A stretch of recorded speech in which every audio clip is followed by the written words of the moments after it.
இடமிருந்தும் தூய ஆவியானவரிடமிருந்தும் கிருபையும் சமாதானமும் நல் பேராசீர்வாதம் நம் அனைவருக்கும், குறிப்பாக இந்த இல்ல கூடுகைக்கு காரணமாயிருக்கிற அன்புக்குரிய திருவாளர் டேவிட் தனபாலன் ஐயா அவர்களோடும், அவருடைய அன்பான மகள் திருமதி டயோலா அவர்களோடும், அவர்களுடைய அருமையான 2 பிள்ளைகளோடும் நிறைவாய் தங்கி தரித்திருப்பதாக. நாமே இந்த அருமையான வேளையிலே அருமையான குடும்பத்தாருக்கும் குடும்ப பிள்ளைகளுக்காக ஜெபிக்க கடந்து வந்திருக்கிற நமக்கும் ஆண்டவர் அருளுகின்ற இறை வார்த்தையை நாம் கேட்போம். ரோமர் 12வது அதிகாரம் 12வது வசனம். ரோமர் 12வது அதிகாரம் 12வது வசனம். நம்பிக்கையிலே சந்தோஷமாயிருங்கள், உபத்திரவத்திலே பொறுமையாயிருங்கள், ஜெபத்திலே உறுதியாய் தரித்திருங்கள்.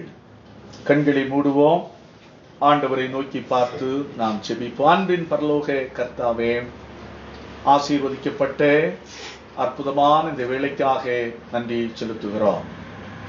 ஆண்டவரே, மாலை பொழுதும் போயிற்று, மாலை ஆயிற்று, எங்களோடு வந்து தங்கும் அப்படி என்று அழைத்த எம்மாவூர் சீடர்களோடு சென்று அவர்களோடு உட்சென்று இல்லத்திலே சென்று போஜன பண்ணினீர் என்ற திருமறையிலே நாங்கள் பார்க்கிறோம். அவ்வண்ணமாகவே இந்த மாலை பொழுதிலே நாங்கள் வருந்தி அழைக்கின்றோம். எங்கள் நடுவிலே எழுந்தருளும் உம்முடைய வார்த்தையினாலே அன்பு பிள்ளைகளோடு உறவாடும் உம்முடைய வார்த்தையை கொண்டு அன்பு பிள்ளைகளை ஆண்டவர் பலப்படுத்த வேண்டும் என்று மன்றாடி ஜெபிக்கின்றோம். ஆண்டவரை பேசும், நாங்கள் கேட்கிறோம் சுவாமி. இயேசுவின் நாமத்தில் ஜெபிக்கிறோம், சுபங்கேளும் அன்பு நிறைந்த நல்ல கர்த்தாவே. ஆமென். அன்பானவர்களே, ஒரு ஞானி சொன்னார், வாழ்க்கை என்பது ஒரு திருவிழா, கொண்டாடி மகிழுங்கள் அப்படின்னு சொன்னார். வாழ்க்கை ஒரு திருவிழா, life is a festival, celebrate it அப்படின்னு சொன்னார். கொண்டாடி மகிழுங்கள். ஒரு கேள்வியோடு, இது இன்றைக்கு சாத்தியமா அப்படின்ற கேள்வியோடு இந்த வாக்கியத்தை நாம் அணுகின்ற போது ஒரு கேள்விக்குறியாகத்தான் இருக்கிறது. இன்றைக்கு இருக்கிற பிரச்சனைகள், இன்றைக்கு வாழ்க்கை பயணத்திலே வருகின்ற சவால்கள், இடைஞ்சல்கள், இடையூறுகள், குடும்ப வாழ்க்கையிலே சரீரங்களிலே தாக்குகின்ற பலகீனங்கள், இதெல்லாவற்றையும் பார்க்கின்ற போது எப்படி ஐயா வாழ்க்கையை திருவிழாவாக கொண்டாடி மகிழ முடியும்? ஒவ்வொரு நாளையும் கடத்தி செல்வதே நமக்கு எப்படியா இருக்கு? கஷ்டமா இருக்கு. ஒவ்வொரு நாளும் கடத்தி செல்வது பெரும்பாடா இருக்கு. அதற்குள்ளாக எப்படி இந்த வாழ்க்கையை திருவிழாவாக கொண்டாடி மகிழ முடியும் என்ற ஒரு எண்ணம் நமக்கு தோன்றுகிறது. ஆனால் ஆண்டவருடைய பிள்ளைகளால் வாழ்க்கையை திருவிழாவாக கொண்டாடி மகிழ முடியும், கொண்டாடி மகிழ முடியும். அதற்கான ஆலோசனையைத்தான் பவுலடிகளார் மிக அருமையாக, மிக தெளிவாக நமக்கு தருகின்றார். அந்த ஆலோசனையை நம்முடைய வாழ்க்கையிலே பின்பற்றினோம் என்று சொன்னால் நம்முடைய வாழ்க்கையை திருவிழாவாக என்ன செய்ய முடியும்? கொண்டாடி மகிழ முடியும். ஒரு வாகனத்தை எடுத்துக்கொள்ளுங்கள். ஒரு வாகனம் சாலையிலே இறங்கி ஓட வேண்டும் என்று சொன்னால் 3 மிக முக்கியமான கருவிகள் சிறப்பாக செயல்பட வேண்டும். அதான் டிரைவிங் ஸ்கூலுக்கு போறவங்களுக்கு தெரியும். என்ன சொல்லிக் கொடுப்பார்கள்? ஏ பி சி. ஏ என்று சொன்னால் ஆக்சிலேட்டர், பி என்று சொன்னால் பிரேக், சி என்று சொன்னால் கிளட்ச். இந்த 3ம் இருந்தால் மிக மிக சிறப்பாக வாகனத்தை ஓட்ட முடியும். அதே போலதான் வாழ்க்கை பயணத்துக்கும் பவுலடிகளார் 3 காரியத்தை சொல்லுகின்றார். இந்த 3 காரியமும் மிக மிக சிறப்பாக செயல்படும் என்று சொன்னால், இருக்கும் என்று சொன்னால், நம்முடைய வாழ்க்கையும் ஆனந்த மகிழ்ச்சியாக நாம் ஒவ்வொரு நாளும் நடத்தி செல்ல முடியும். அதற்கு 3 மிக முக்கியமான காரியங்கள். எப்படி ஒரு வாகனம் சிறப்பாக செயல்பட ஆக்சிலேட்டர், பிரேக், கிளட்ச் தேவைப்படுகிறதோ அதே போல பாருங்கள், முதலாவது நம்பிக்கையிலே சந்தோஷமா இருங்கள். நம்பிக்கை என்ற கிளட்ச். நம்பிக்கை என்ற கிளட்ச். கிளட்சினுடைய வேலை என்ன? கியரை சேஞ்ச் பண்ணுவதற்கு. அதாவது பயணத்திலே, சாலை பயணத்திலே மேடு பள்ளங்களை சரியாக வாகனத்தை இயக்குவதற்கு பேருதவியாக, கியரை மாற்றுவதற்கு பேருதவியாக இருப்பது கிளட்ச். கிளட்ச் சரியாக ஃபங்க்ஷன் ஆகலைன்னா என்ன செய்யணும்? பெரிய கஷ்டம். நாளைக்கு இதே போலதான் வரும்போது ஒரு வண்டி, பஸ்ஸுக்கு கிளட்ச் ஒர்க் ஆகல. கிளட்ச் ஒர்க் ஆகத்த உடனே டிரைவர் கஷ்டப்படுகிறார். கடைசியாக அந்த கியர் லிவரை கண்டக்டர் டிரைவரும் சேர்ந்து என்ன செய்யறாங்க? ஒரே இழுப்பு இழுக்கிறாங்க. ரொம்ப வேடிக்கையாக இருந்தது. அதான் கிளட்ச் ஃபங்க்ஷன் ஆகலைன்னா வண்டியில கியரை சேஞ்ச் பண்ண முடியாது. கியரை சேஞ்ச் பண்ண முடியலன்னா மேடை ஏற்றி சொல்ல முடியாது, பள்ளத்துல இறக்க முடியாது, சிக்கல்களை உருவாக்கும். அதே போலதான் நம்பிக்கை. நம்பிக்கை ஒரு கிளட்ச் போன்றது. அதான் சொல்லுகிறார் பவுலடிகளார், சொல்லுகிறார், நம்பிக்கையிலே சந்தோஷமாயிருங்கள். நம்பிக்கையிலே நீங்கள் சந்தோஷமாயிருங்கள் அப்படின்னு சொல்லுங்க. வாழ்க்கையிலே எல்லா சூழ்நிலையிலும் ஆண்டவர் நம்பேரில் உள்ள நம்பிக்கையிலே, ஆண்டவர் பேரில் உள்ள நம்பிக்கையிலே நாம் ஒருபோதும் பின்வாங்கிவிடக்கூடாது. 1914 ஆண்டு, 1914 ஆண்டு விஞ்ஞானி, மிக புகழ்பெற்ற விஞ்ஞானி தாமஸ் ஆல்வா எடிசன் அவர்களுடைய அந்த ஆய்வு கூடம் தீபிடித்து எரிகிறது. அன்றைக்கே பாருங்கள், $20 லட்சம் மதிப்பு. இன்றைக்கு நம்முடைய இதுல $1க்கு 80 ரூபாய். நம்முடைய வேல்யூல இந்தியன் மணிக்கு வேல்யூ கிட்டத்தட்ட 70 இருந்து 80 ரூபாய் இருக்கு. தெரியல, இப்போ உள்ள காலக்கணக்கு நமக்கு தெரியல. ஆனால் அன்றைக்கே பாருங்கள், 1914 ஆண்டிலே $20 லட்சம் மதிப்புள்ள அவருடைய அந்த கண்டுபிடிப்புகளுக்கான கருவிகள், ஆய்வுக்கூடத்தில் உள்ள கருவிகள், அதோடு ஆய்வுக்கூட அந்த டாக்குமெண்ட்ஸ் எல்லாமே போயிட்டது. கருவிகள் போனா கூட பரவாயில்ல, அந்த கண்டுபிடித்து வைத்திருப்பதற்கான அந்த டாக்குமெண்ட்ஸ் போனா என்ன பண்ண முடியும்?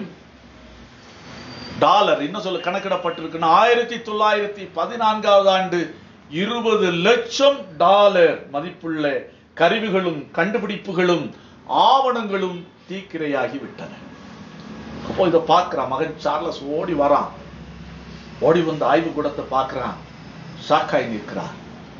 தந்தையை பார்க்கிறான், இன்னும் அவனால் தாங்கிக் கொள்ள முடியவில்லை. ஆனால் தாமஸ் ஆல்வா எடிசன் அசையவில்லை. அப்போது அவருக்கு 67 வயது. வாழ்நாள் முழுவதும் உழைத்த அந்த ஆய்வு கூட போய்விட்டது. 67 வயசுல கடைசியா எரிந்த ஆய்வு கூடத்துக்கு தன்னுடைய மனைவி பிள்ளையோடு வருகிறார். அவனுடைய மகனுடைய பேர் சார்லஸ். 2 பேருக்கு மனைவி மகனுடைய தோல்ல கை போட்டு விட்டு தாமஸ் ஆல்வா எடிசன் சொல்லுகிறார், இந்த எரிந்து போனது ஒரு மதிப்பு வாய்ந்ததுதான். ஏனென்று சொன்னால் நமது தவறுகள் அனைத்தும் இதில் எரிந்து விட்டது. கடவுளுக்கே நன்றி. நம்பிக்கையுடன் புதியதாக நாம் இனி தொடங்கலாம், இனி புதிய ஆய்வு கூடத்தை தொடங்கலாம் அப்படி என்று சொன்னார். அவை எப்படி இருக்கிறது என்பதை நாம் எண்ணி பார்க்க வேண்டும். நாம இருந்தா என்ன செய்வோம்? எல்லாம் போய்விட்டதே, எல்லாம் இழந்தாச்சு, இனி வாழ்க்கையில இழப்பதற்கு என்ன இருக்கு? நான் வாழ்ந்து என்ன பிரயோஜனம், நான் இருந்து என்ன பிரயோஜனம்? அப்படிதான் மக்கள் அங்கலாய்ப்பார்கள், புலம்புவார்கள். ஆனால் தாமஸ் ஆல்வா எடிசன் அந்த சூழ்நிலையிலும் சொன்னது எல்லாமே இது ஒரு மதிப்பு வாய்ந்ததுதான். இதுவரையில் இருந்த தவறுகள் எல்லாம் மறைந்து போய்விட்டது, இன்னும் புதுசா ஆய்வு கூடத்தை உருவாக்குவோம், கடவுளுக்கே நன்றி அப்படின்னு சொன்னாராம். அவருடைய நம்பிக்கையை பாருங்க. மீண்டும் அதைவிட ஒரு சிறப்பு மிக்க ஆய்வு கூடத்தை அவர் நிறுவினார். இன்றைக்கு நம்முடைய வாழ்க்கையினாலே தான் சொல்லுகிறார், நம்பிக்கையிலே நீங்கள் என்ன செய்யாதீர்கள், எப்படி இருங்கள், சந்தோஷமாயிருங்கள். ஆகையினால் நம்பிக்கை என்ற கிளச்சை நீங்க ரொம்ப கவனமாக பார்த்துக் கொள்ளுங்கள் அப்படின்னு சொல்லுகிறார். அதான் சங்கீதம் 37:5 சொல்லுகிறது, உன் வழியை கர்த்தருக்கு ஒப்புவித்து யார் மேல் நம்பிக்கையாயிரு, அவர் மேல் நம்பிக்கையாயிரு, அவரே காரியத்தை வாக்கி செய்வார். வாழ்க்கையில சூழ்நிலைகள் மாறினாலும், காரியங்கள் எதிர்மறையாக இருந்தாலும், வாழ்க்கையிலே நம்பிக்கை தளர்ந்து போகாதே, நம்பிக்கை வாழ்க்கையிலே நீ குன்றி போகாதே, சோர்ந்து போய் முடங்கி விடாதே, தைரியமாயிரு. உன் பேரில் உள்ள நம்பிக்கையிலும் ஆண்டவர் பேரில் உள்ள பற்றுறுதியிலும் நம்பிக்கையிலும் நீ உறுதியாயிருப்பாயாக. அதான் சங்கீதக்காரன் சொல்லுகிறான் 18வது வசனம், நிச்சயமாகவே முடிவுண்டு, உன் நம்பிக்கை வீண் போகாது, உன் நம்பிக்கை வீண் போகாது.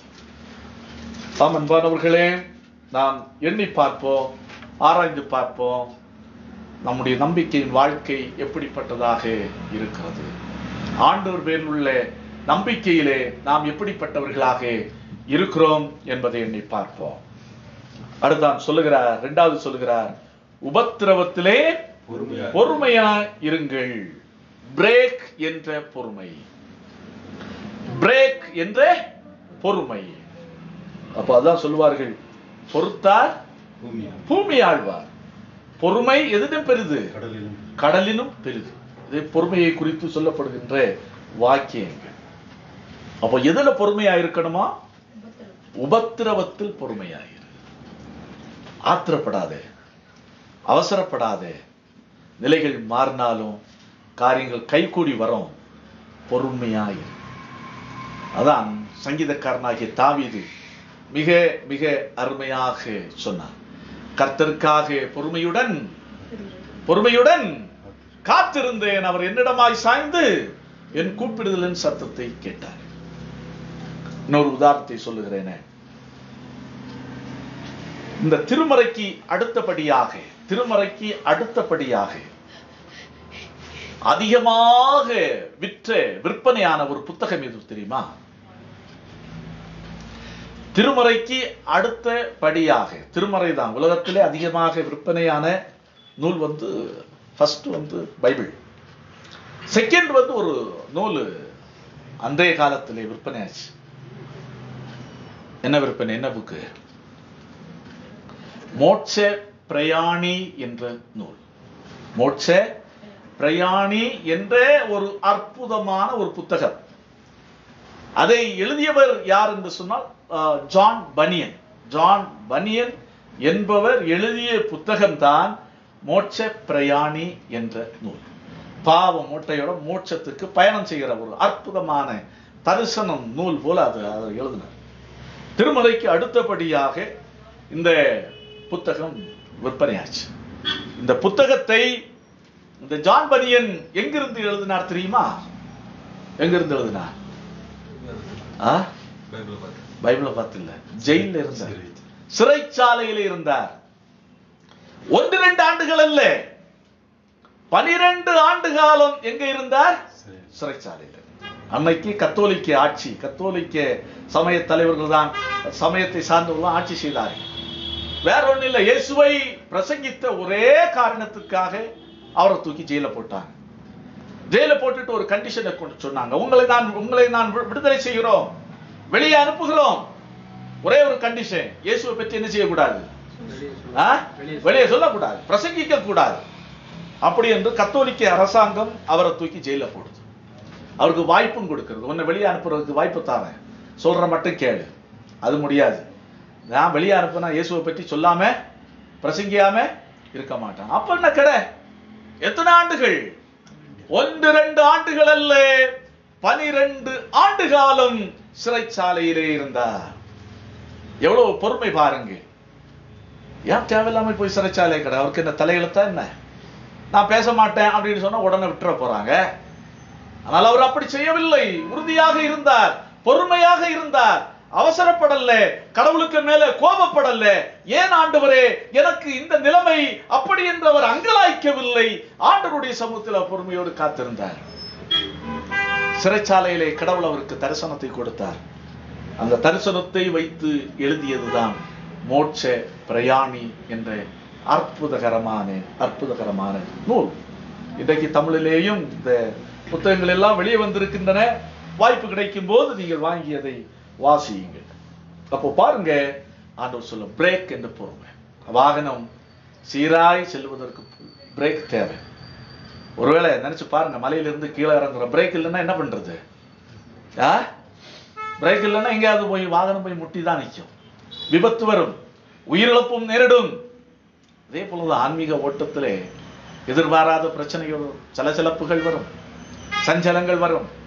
ஆனால் நாம் பொறுமையோடு ஆண்டவருடைய சமூகத்திலே காத்திருக்கிறவர்களாக நாம் இருக்க வேண்டும்.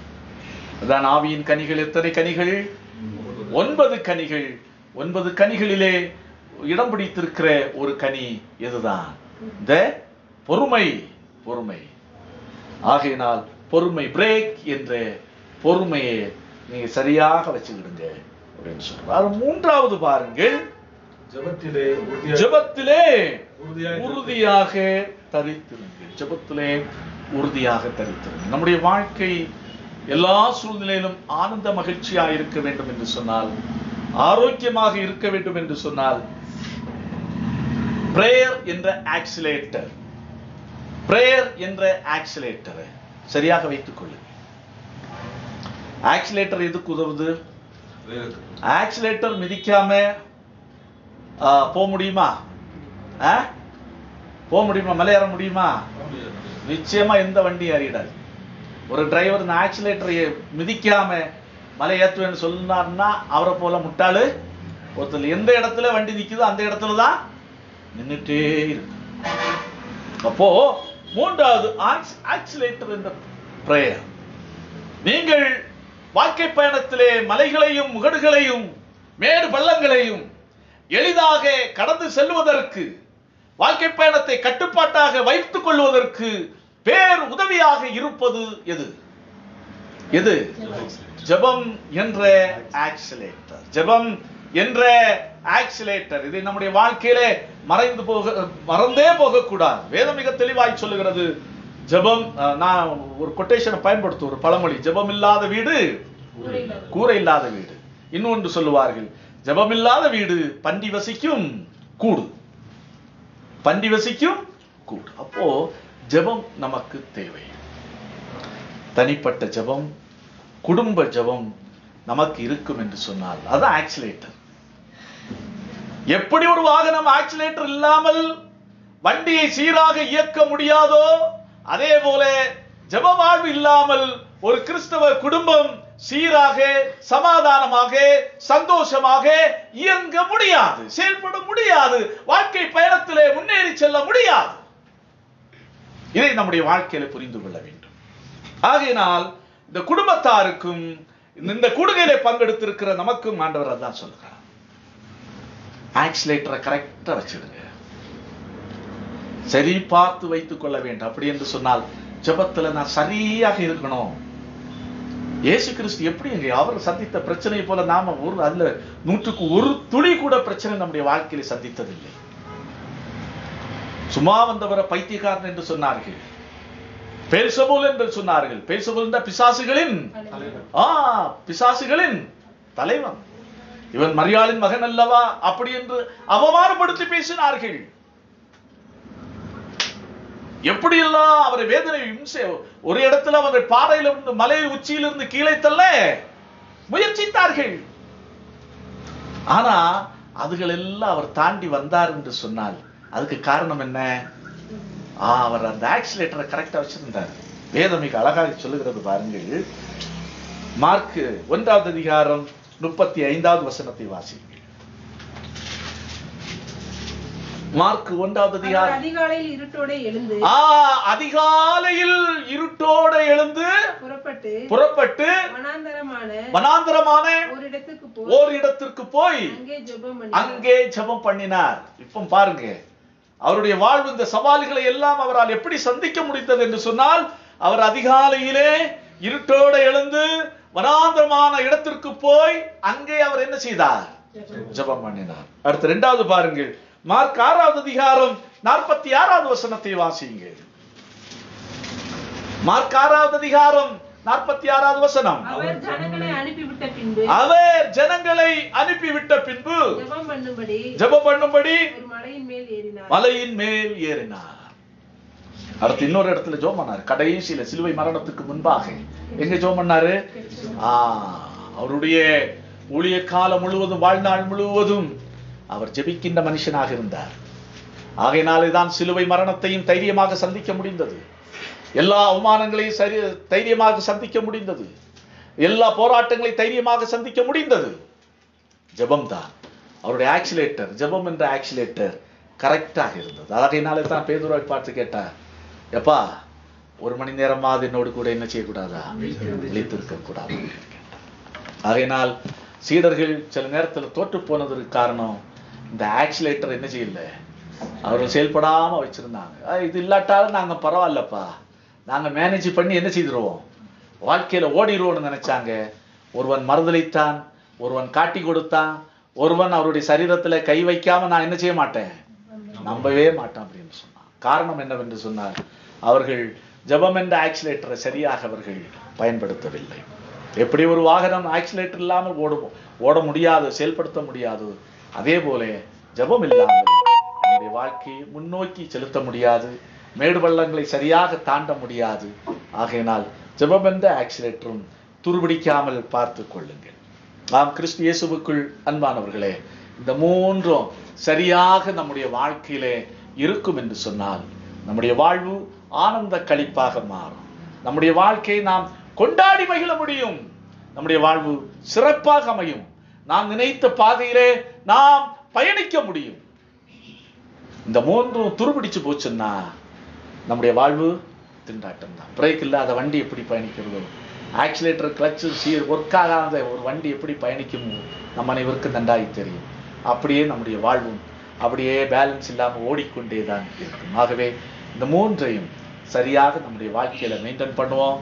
நிச்சயமாய் நம்முடைய வாழ்க்கை நாம் ஆனந்த களிப்பாக நாம் வாழ முடியும். ஆண்டவர் தாமே இந்த வார்த்தையை கொண்டு நம் அனைவரையும் ஆசீர்வதிப்பாராக. ஆமென். எல்லா புத்திக்கும் மேலான தெய்வ சமாதானம் உங்கள் இருதயங்களையும் சிந்தனைகளையும் கிறிஸ்து இயேசு நாள் மட்டாய் காத்துக் கொள்வதாக. ஆமென்.